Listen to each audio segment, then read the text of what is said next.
Manejo de avaliação ultrassonográfica do labro anterolateral do quadril. Tema de uma avaliação, é a primeira avaliação que eu faço no quadril, tá? Perco ali uns 2 minutinhos, 2, 3 minutinhos, veja só. E hoje se transforma numa aula, se transforma numa apresentação.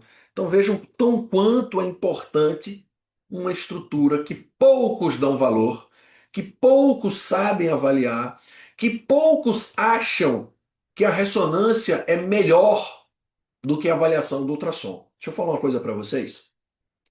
O ultrassom tem a mesma capacidade de avaliação do que uma ressonância. Mesma, mesma.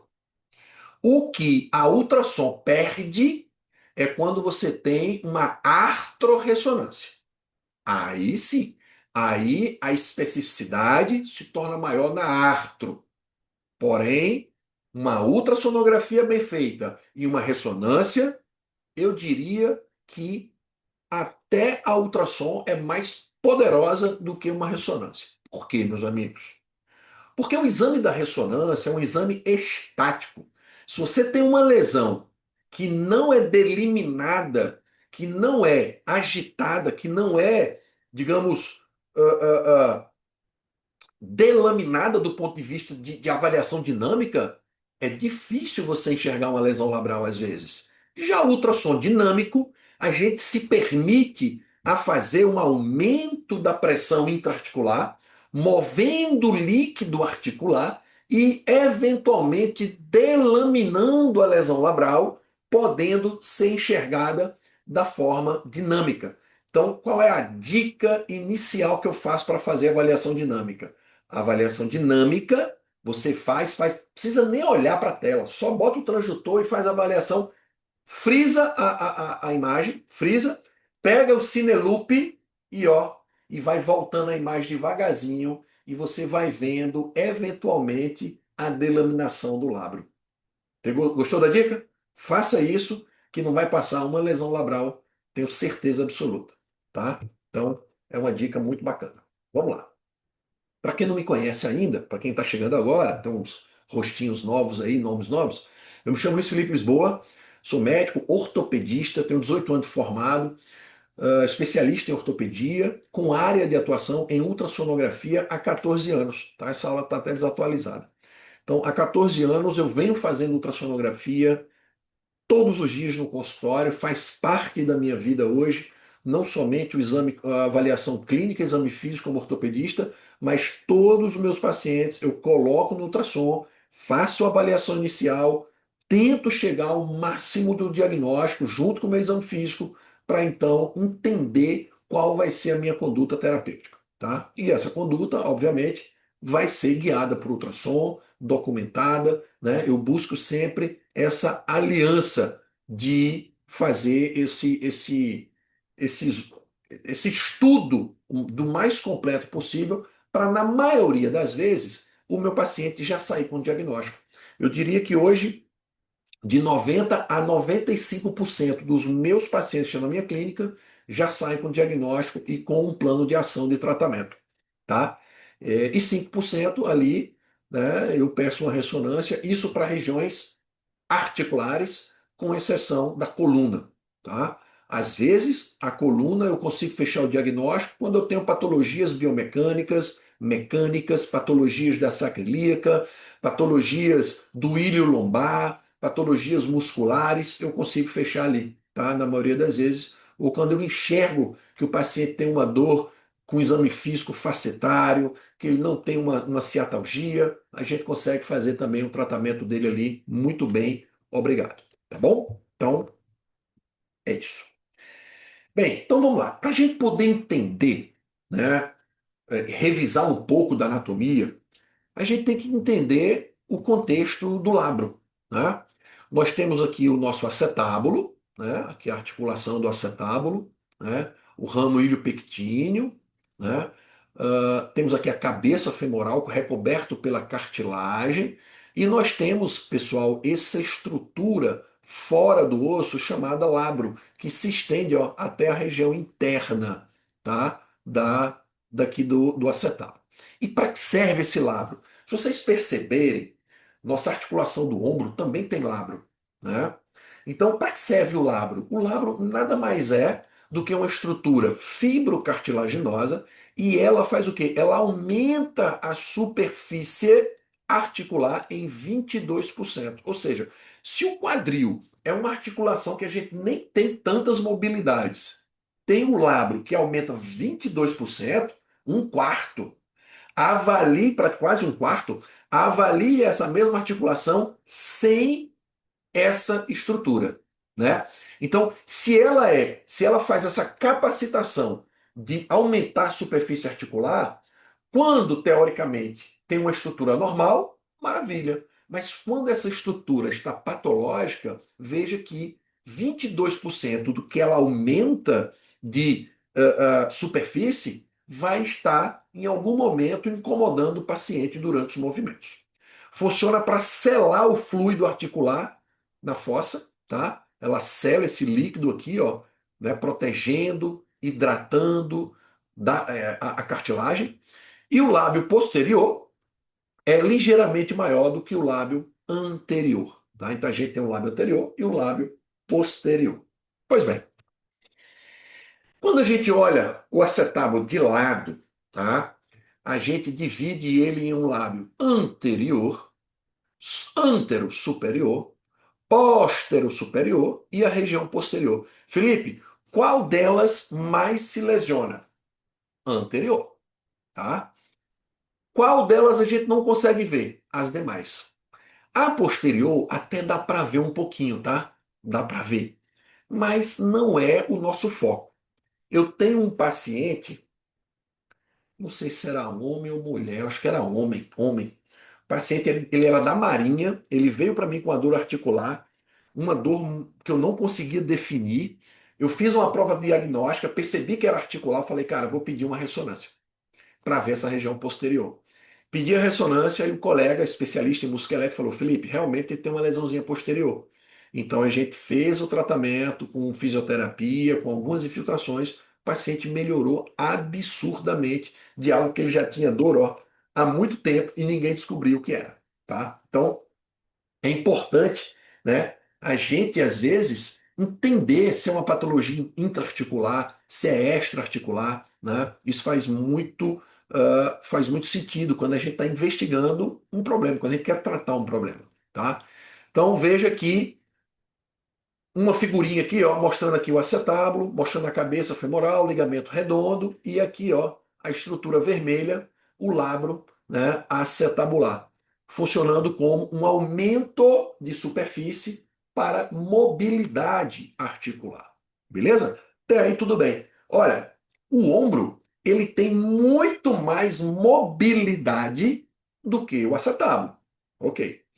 O ombro tem aqui, ó, uma articulação, né, que é a glenoide retinha e a cabeça humeral aqui, ó. Poderia não ter labro, mas ainda assim tem labro, porque queremos melhorar ainda mais essa mobilidade. Mas você já imaginou do ponto biomecânico que a glenoide é retinha e a cabeça humeral é aqui, ou seja, praticamente uma articulação livre para fazer o que quer. Mas ainda assim, nós temos o labro que aumenta, que abraça e que dá essa segurança das mobilidades do ombro. Então, o acetábulo, que ele é mais, né, fechadinho, esse sim tem essa necessidade labral. E, obviamente, quando esse labro entra em algum grau de lesão, principalmente aguda, esse paciente vai sentir dor. E, eventualmente, a lesão é anterolateral, naquela borda que eu mostrei para vocês. Para entender um pouco mais, né, desse contexto que a gente está falando, a gente mostra aqui, ó, a estrutura labral na ressonância, um corte coronal, tá? Ó, aqui a cabeça femoral, aqui o acetábulo, aqui a região labral, cápsula, e aqui, ó, um coronal T2 com saturação de gordura. Nós temos, dá para ver aqui também, ó, a estrutura labral, que é essa estrutura aqui, para aumentar o contato de superfície, tá bom? Aqui a gota de lágrima, aqui o acetábulo. Então, muito importante esse entendimento da ressonância para a gente entender como que vai ser a avaliação com ultrassom. Ó, essa é a estrutura, tá, do lábio. Felipe, quando que a gente deve desconfiar de lesão labral? Veja só, não é quando a gente deve desconfiar, é a gente entender que o nosso exame tem que se fazer parte da avaliação labral. Se não couber a você definir se a lesão labral é a causa do problema, faça o exame, descreva e mande para o colega. Ponto. Mas tenha protocolo, tenha ciência de que um diagnóstico bem feito de uma lesão labral pode mudar a conduta terapêutica do médico, tá? Então, sempre importante você dar ênfase ao labro para o ortopedista solicitante. Muitas pessoas fazem a avaliação do quadril só na região lateral. Olha, beleza, região lateral, sem dúvida, é ali uma estrutura que dá muito mais patologias do que a região anterior. Mas o paciente não é feito só de tendinopatias e bursites. O paciente pode ter uma dor que se irradia para a lateral e ser proveniente de uma lesão labral. Então, independente da solicitação, avalie o labro, mande um produto, mande um laudo bacana para o colega, porque eventualmente durante o tratamento esse paciente pode ter uma dor primária, que é uma lesão lateral, e uma dor secundária, que eventualmente pode vir a aparecer por uma lesão labral. Então, você documentando isso, deixa mais claro na hora do exame físico, na hora que esse paciente retornar para uma avaliação e o médico solicitante entender o como que ele vai fazer estrategicamente esse tratamento. Quando a gente vai para o ultrassom, para ficar mais fácil para quem não entende de ultrassom, tá? Gente, isso aqui, imagina que é uma visualização de um corte sagital de ressonância. Sagital, paciente deitado, eu estou olhando de lado ali, ó. O paciente está deitado, eu estou olhando de lado. Então eu estou olhando aqui, ó, a espinha ilíaca anteroinferior. Aqui a gente tem a origem do reto femoral. Aqui a gente tem a região supraacetabular, acetábulo, né? Aqui o acetábulo. Aqui, ó, essa imagem branca, pessoal, é o nosso labro, estrutura fibrocartilaginosa, cápsula iliofemoral, iliofemoral, ilho-psoas, cabeça femoral e preto aqui em cima, ó, é a nossa cartilagem da cabeça femoral. Tá bom? Então, é isso que eu estou vendo nessa imagem. Aqui é uma imagem dinâmica. Uma imagem dinâmica. Ó, estou fazendo uma avaliação. Eu botei aqui para repetir, para ficar mais fácil. E eu estou vendo dinamicamente, ó, o labro desse paciente. Olha que labro bonito. Olha que imagem bonita. Cápsula femoral, cabeça, cartilagem. Veja os contornos da cabeça normais. Cartilagem aparentemente normal, sem nenhuma redução, sem nenhuma alteração. Acetábulo bonitinho, sem nenhum sinal de sobrecobertura dessa região, né? O que daria, assim, do impacto do tipo pincer, não tem, né? E o labro completamente normal. Veja que durante essa avaliação dinâmica, o que eu faço para, né, para melhorar a possibilidade de uma avaliação labral? Quando eu faço a avaliação dinâmica, o líquido intraarticular ele vai para um lado, vai para o outro, você começa a aumentar essa pressão. Joia. Quem já viu uma goteira? Meu irmão, goteira, o que é uma goteira? Goteira é o seguinte: é um líquido que está num lugar e que passa para outro lugar por uma pressão. Pressão gravitacional, pressão do que for, ele não quer ficar ali, ele quer andar e quer aparecer, quer chegar do outro lado.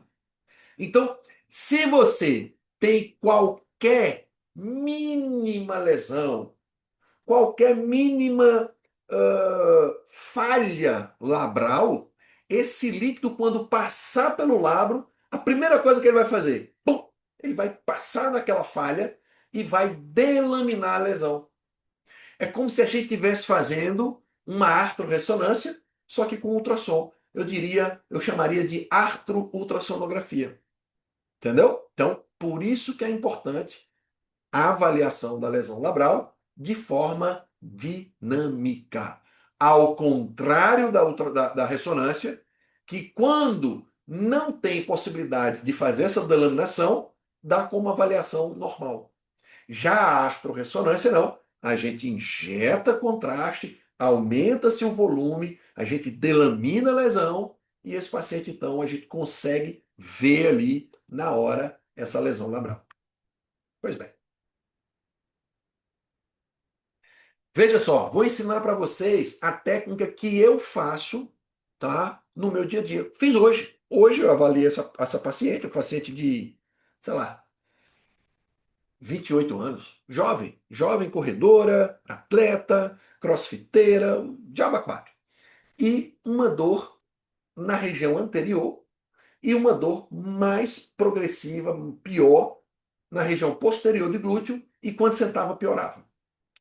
Na verdade, ela veio para mim porque ela foi no médico, na emergência, que pediu uma ressonância porque ela tinha uma dor, e o médico assustou ela porque disse que ela tinha um edema, que possivelmente era uma fratura, fratura por estresse. Cara, falou que ia botar parafuso. Cara, a mulher ficou louca. A mulher ficou doida, doida. Imagina, né? Falou do nada. E aí essa paciente procurou um outro especialista de quadril que me indicou fazer a avaliação dela para fazer o tratamento. Então veja só, pessoal, quando eu faço a avaliação labral, né, anterolateral, eu preciso dinamizar esse exame. Estaticamente eu não consigo. Eu vou botar o exame estático aqui, eu vou ver o lado e vou dizer, tá normal. Será? Então, para isso, eu posso fazer de forma ativa ou forma passiva. Ativa, o paciente faz uma rotação interna e externa. Forma passiva, eu peço para minha técnica fazer esse movimento leve, ó, de neutro para fora, de neutro para fora. Ou você pode até, pessoal, fazer de neutro para dentro. Eu já fiz essa técnica de neutro para dentro também funciona, tá? Então, eventualmente você pode fazer. O mais importante é que seja sincrônica e lenta. Não precisa força, porque aí seu transdutor sai da posição, você fica muito rápido, você não consegue ver. E, obviamente, não é isso que a gente quer. Então a gente faz a técnica, frisa, cine loop e vai vendo devagarzinho a lesão. Tá? Essa é a dica de ouro. Transdutor, nessa posição. A gente vai ver essa imagem e vai fazer a avaliação dinâmica. De forma ativa, passiva. Se você tiver com alguém, pode pedir ajuda. Se você tiver sem ninguém, você pede para o paciente, ó, daqui para cá, ó, você faz esse movimento lentamente. Você vai coordenando ali o tempo e a velocidade dos movimentos. E a ideia é estudar essa região labral. Pois bem, padrão ouro. Já falei anteriormente. Quem é? Artrorressonância. A artrorressonância é o padrão ouro. A ressonância é um exame muito sensível. Muito sensível. Então, se a gente coloca o contraste e a gente aumenta o volume, porra, a gente está aumentando, potencializando ainda mais a captação de uma lesão. Sim? Então, padrão ouro, artrorressonância. Aí sim ganha do ultrassom. Mas ultrassom, ressonância normal, parei.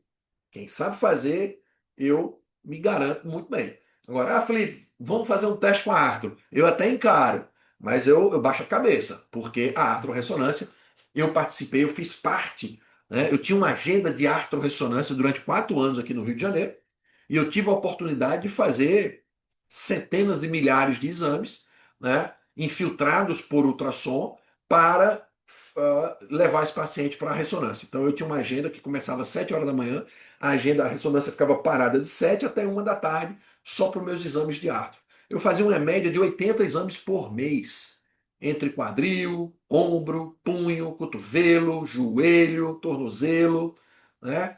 E entre outras articulações. a gente fazia muito, muito, muito, eu fazia muito, eu era sozinho, então eu fazia muito. De 7 a 1, nós fazíamos uns 13, 15, só numa manhã, muito rápido. Né? Não fazia mais ainda, porque o tempo de exame demora. O tempo de exame demora, porque senão eu fazia mais ainda. Mas era muito bacana e eu tive esse know-how, eu tive essa expertise, né, de poder entender quando era melhor a avaliação, quando eu tentava fazer uns exames antes do paciente entrar na ressonância para entender. Eu fazia punção e depois fazia avaliação dinâmica, eu já via que tinha lesão. Então, eu fui documentando bastante experiência nessa avaliação. Tá? Então, a artrorressonância é o nosso padrão ouro para fazer a avaliação da lesão labral. Só que, ó, nós temos a artrorressonância toda hora, do jeito que a gente quer? Não. Né? A artrorressonância é um exame complexo, é um exame difícil, né, de se achar, difícil de quem faça, se faz bem. Né?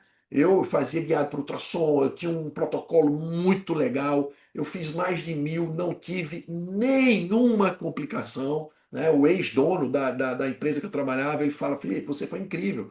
Zero complicações, zero infecções, zero estresse, zero. Nossa ouvidoria nunca escutou nada. Então, com muita prática, muito protocolo, nuance de fazer o que tinha que fazer bem feito. Então, a gente nunca teve problema. Cara, obviamente que a ressonância inicial consegue ver bastante lesões? Sim, consegue. Tá? Mas o padrão ouro é a artrorressonância. Ninguém vai sair pedindo uma artrorressonância de primeira, concorda? Pede a ressonância, que pode vir. Na maioria das vezes pode vir, mas não é o padrão ouro. Mas veja só como na ultrassom a gente consegue ver, rapaz, também com muita facilidade. Olha só, isso aqui é uma lesão absurdamente enorme no labro. Olha que lesão labral grande, gigante. E olha como a gente faz a avaliação dinâmica. Ó, a gente mexe para lá, mexe para cá e vai aumentando a delaminação. Eu vou passar devagarzinho. Ó, a ideia é essa, ó, delaminar a lesão. Veja que nesse momento a gente vê, ó, que a lesão, ó, ela passa por aqui, ó. Ó, deixa eu ver de novo, ó. Lesão fechadinha, de repente essa lesão ela abre, ó, pum, abriu. Por isso que ela tem esse volume líquido aqui, ó, nessa topografia. Lembra que ele tem a função de não deixar acontecer isso? Lembra que eu falei que ele tem essa função? Então, ó, quando você tem a lesão, você perde essa possibilidade de reter líquido aqui. Então você começa a reter líquido aqui, perdão. Né? E não da forma normal, que não era para ter líquido aqui. Então, às vezes, antes de você olhar o labro, se você vê líquido aqui, você já desconfia que tem lesão labral. Mais uma vez, veja bem, durante a nossa avaliação de rotina, a nossa avaliação de rotina é com transdutor longitudinal, do jeito que eu expliquei para vocês, né? A gente aqui é um transdutorzinho, então a gente bota o transdutor, faz a avaliação dinâmica. Joia. Mas se eu fizer um corte transversal, será que eu consigo ver? Sim, consigo. Ó, quando a gente bota a lesão labral e bota um corte transversal, a gente consegue ver a lesão labral. E ó, olha aqui, ó. Ó, o labro aqui, ó. Esse labro é anterolateral, ó. Olha como eu vejo a delaminação, ó. Olha lá, olha lá. Olha que bonito.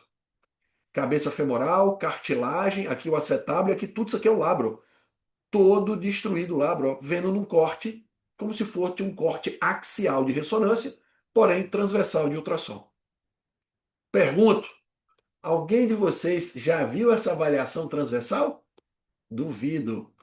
Duvido que vocês tenham visto uma avaliação transversal. Então, veja bem, quando eu faço longitudinal e transversal, eu potencializo ainda mais o, o estudo do labro. Né? Eu consigo entender, eu consigo provar que é lesão labral se houver dúvida do longitudinal. Né? Então, e a gente consegue fazer uma bela de uma documentação. Tá bom? Outro caso aqui, ó. Olha que interessante. Lembra que eu falei para vocês que eventualmente a gente pode ter uma cobertura, cobertura acetabular, um excesso de cobertura. Veja bem, se você tem um excesso de cobertura acetabular, teoricamente você diminui o arco de movimento. Sim, por quê? Porque se o acetábulo está aqui e aqui está a cabeça femoral, e quando você faz a flexão você tem esse arco de movimento, agora você com o bico ósseo aqui, quando você vai fazer a flexão, você bate aqui, ó. Você faz a síndrome do impacto do tipo pincer. Pincer é quando você tem uma calcificação ou esse excesso de cobertura na região do acetábulo. Quando a gente faz isso na região subcapital, que eu vou mostrar para vocês, a gente tem o CAMI. CAMI ou CAM. CAM, C-A-M, ou CAME, com E no final. Tá? Como é que a gente faz a avaliação? Mesma coisa, ó. Olha só. Excesso de cobertura e uma lesão labral enorme. Lesão labral enorme. Te pergunto, a dor desse paciente pode ser uma dor lesão labral? Pode. Pode ser uma dor por impacto? Pode. E aí, quem vai definir? O médico solicitante, o ortopedista. Não é você que vai definir. Agora, se você for ortopedista, você vai ter que saber ortopedicamente o que fazer para entender. Primeiro, clínica. Qual é a clínica do paciente? Doutor, sinto nada. Vai fazer o quê? Nada. Né? Não, doutor, sinto uma dor, de vez em quando fazer um exame físico. Né? Existe alguns exames físicos para esse tipo de situação. Então, é exame físico, exame clínico e saber e entender se de fato isso é o causador ou não. Agora, a sua obrigação como ultrassonografista é fazer o diagnóstico, é fazer a descrição, é mandar a hipótese diagnóstica com todos os recursos tecnológicos que você tenha para você, sem dúvida nenhuma, ser um destaque na vida desse médico solicitante. Tá? Veja bem, diagnóstico diferencial. Vamos falar já já. Ó, estou fazendo aqui minha avaliação do labro. Ó, vejo algumas calcificações e ó, lesão labral. Mais uma lesão labral. Veja que durante a avaliação dinâmica, ó, ele já delaminou o labro, ó, todo delaminadinho. Ó. Olha que bonitinho. Diagnóstico diferencial. Olha só, gente. Aí eu te pergunto, eu tô falando isso para vocês, parece que foi o meu dia de trabalho essa aula. Por isso que eu falei, cara, eu vou dar essa aula hoje. Porque foi justamente isso que eu peguei hoje. Essa paciente veio com uma dor inguinal que radiava para a lateral e uma dor glútea profunda. Fiz o estudo dela. Tinha uma hérnia indireta, igual essa, tinha uma lesão labral e tinha síndrome piriforme. Óbvio que a síndrome piriforme não tem nada a ver com isso aqui. Mas o diagnóstico diferencial que eu estou falando para vocês, gente, é batata. Então, sempre vão fazer a avaliação de hérnia inguinal? Sempre. Porque, eventualmente, pode ser a causa da dor. E aí, você fala para o ortopedista, meu irmão, fica tranquilo que essa paciente não tem lesão labral, mas tem uma hérnia. E manda para o cirurgião geral. Ou vice-versa. Ou às vezes ela tem a hérnia, uma hérnia pequena, não é o causador da dor, e sim a lesão labral. E aí quem vai definir o padrão é o ortopedista padrão de avaliação, tá? Então, isso é muito importante, porque eu já peguei paciente com dor na região inguinal, esse paciente caiu, paciente lá de Niterói, piloto de avião, capitão de avião, de aviação. E ele caiu, tinha uma dor, o cirurgião falou, Felipe, pelo amor de Deus, me salva, porque o paciente caiu, tá com a dor inguinal, e esse paciente tem prótese. Falei, cara, deixa comigo. Fiz a avaliação, primeiro tempo, nada. Quando eu fui pro segundo tempo, né, eu brinco, primeiro, segundo tempo, quando eu fui pro segundo tempo, aos 45 do segundo tempo, falei, cara, não tô vendo nada. Vou fazer uma avaliação de hérnia, porque só pode ser isso. Quando eu botei, pum, uma hérnia enorme.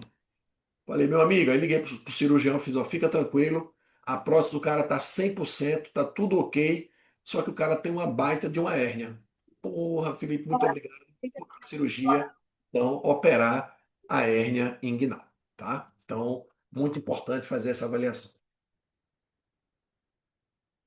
Mais um caso de lesão, sempre avaliação dinâmica. Veja bem, gente, às vezes, quando a gente bota o transitor em cima, olha o que a gente vê. A gente não vê nada. Vê uma estrutura labral, ó, bonita. Aí de repente você mexe um pouquinho, pum, já abre. Ó. Aqui ela tem uma delaminação para articulação. Ó. Ó, olha aqui, ó. Tudo degenerado. Olha lá, gente. Tem um foco de fibrose ali, ó, interna, ó, um brancão ali, ó. E tem uma alteração aqui, ó, uma alteração mais articular. Menos capsular e mais articular. Então, mais uma lesão labral. Olha lá, tudo degenerado, ó, tudo degenerado. E aqui, ó, lesão degenerada mostrando na melhor fase desse vídeo, tá? Então, toda vez vou fazer uma avaliação do quadril, a primeira coisa que eu faço, lesão labral. Estática, óleo, dinâmica, faço um videozinho, cine loop, óleo, boto uma setinha na melhor foto, salvo, faço outro videozinho para tirar uma dúvida da dúvida e sigo então com a minha avaliação do quadril completo, como mostrei para vocês semana passada. Mais uma avaliação. Essa aqui está uma lesão clássica, né? Uma lesão gigante, uma lesão mais para a região capsular. Você já viu a delaminação de líquido ó, empurrando a cápsula iliofemoral? Olha lá. Nesses casos, o que a gente deve investigar? Nesses casos, que a gente deve buscar? Os famosos cistos paralabrais. Cistos paralabrais. Cisto paralabral nada mais é do que uma consequência de uma lesão labral que formou-se ali uma bolsa cística e gera dor também nesse paciente. Tá? Então, vou botar aqui de novo o vídeo. Ó. Parece que aqui ó, tem uma formação císticazinha, um cisto paralabral, que é justamente oriundo dessa lesão labral. O líquido sobe e forma um cistozinho. Tá? Então, muito bom a gente fazer essa avaliação. Veja que todas as avaliações que eu mostrei para vocês até agora são com transdutor o quê? Linear, né? Linear. Então, essa avaliação com transdutor linear nos dá mais segurança com uma melhor avaliação da estrutura, salvo o paciente seja muito, né, acima do peso. Se você tenha muita dificuldade, aí sim você vai fazer com convexo. Mas é mais difícil, tá? A imagem convexa ela vai ser mais difícil. A não ser que você tenha uma lesão labral absurda, mas vai ser mais difícil, inevitavelmente. Então, use o linear para fazer essa avaliação labral. Depois, bota o convexo, mas para o labro, linear. Ok? Então vamos lá. Aqui, ó, mais uma avaliação transversal, onde eu mostro para vocês, ó, toda a estrutura de lesão labral. Gente, não tem mistério. É a mesma rotação interna e externa, com um transdutor transversal. Você primeiro olha no longitudinal, bota o transversal e faz a avaliação devagarzinho. Tá, ó, ó. Tô agora no longitudinal. Tá? Deixa eu mostrar no longitudinal, ó, tô no transversal. E agora eu vou mudar para o longitudinal. Olha lá, olha o labro lá. Você já vê o labro com um pouco de contorno líquido, isso já chama atenção. E depois você vê, ó, uma lesão degenerativa. Pessoal, diante desses casos, como eu não sou cirurgião de quadril, né, eu não tenho assim uma casuística absurda, né, de pacientes que foram à cirurgia. Mas, eventualmente, os médicos me encaminham pacientes com já lesão labral operada ou pacientes com lesão labral para fazer um eventual tratamento. E veja só, não tem como a gente definir por imagem se é cirúrgico ou não, né? Por imagem. Tudo vai depender da parte clínica do paciente. Então, quando o paciente vem para mim, por indicação de uma avaliação, cara, eu vou dar o meu parecer como ortopedista, como ultrassonografista musculoesquelético, e quem define o tratamento são os médicos, são os solicitantes. Porém, eles sempre falam, Felipe, o que que você acha? Né? Então, quando eles perguntam o que que você acha, eu já venho preparado para fazer essa. E eu falo, cara, ó, durante o exame todo que eu vi, eu percebi que isso ou aquilo, aquilo outro fazia muito mais sentido do que isso e isso. Então, às vezes, eles me pedem para fazer uma prova diagnóstica, para saber se realmente a patologia mais comumente ativa é a intraarticular, é a extraarticular. A gente faz uma prova terapêutica intraarticular. E aí, melhorou a dor? Não, não melhorou. É extraarticular. Pô, melhorou a dor? Intraarticular. Tá? Então, vocês, como ultrassonografista, como radiologista, vocês podem fazer isso. Vocês podem dizer, ó, colega, se você tiver com dúvida, manda que a gente faz uma prova diagnóstica. Não é sempre, né? Mas eventualmente pode acontecer de fazer isso, tá? E não tem mistério de fazer uma prova diagnóstica, não. Lesão labral. Mais um caso, ó. Vocês estão percebendo que não é de todo difícil fazer a avaliação de lesão labral? Basta ter um pouquinho de paciência, um pouquinho de técnica. Ó, olha como essa lesão está absurda. Olha como já delamina líquido lá para a região capsular, ó. Ó, já abrindo a cápsula. Olha só. E aqui, ó, o transversal. Olha a lesão absurda labral, né? Então, cara, eu não estou mostrando para vocês nada misterioso, nada impossível de ver. São todas estruturas, lesões labrais muito bem vistas, muito bem documentadas. Eu queria ter colocado o caso de hoje aí para vocês verem, né? Mas não deu tempo. Então, um caso de vida real. Todos esses são os casos de vida reais, né? Mas o de hoje foi surreal, assim, como, né, depois de ter pego tantas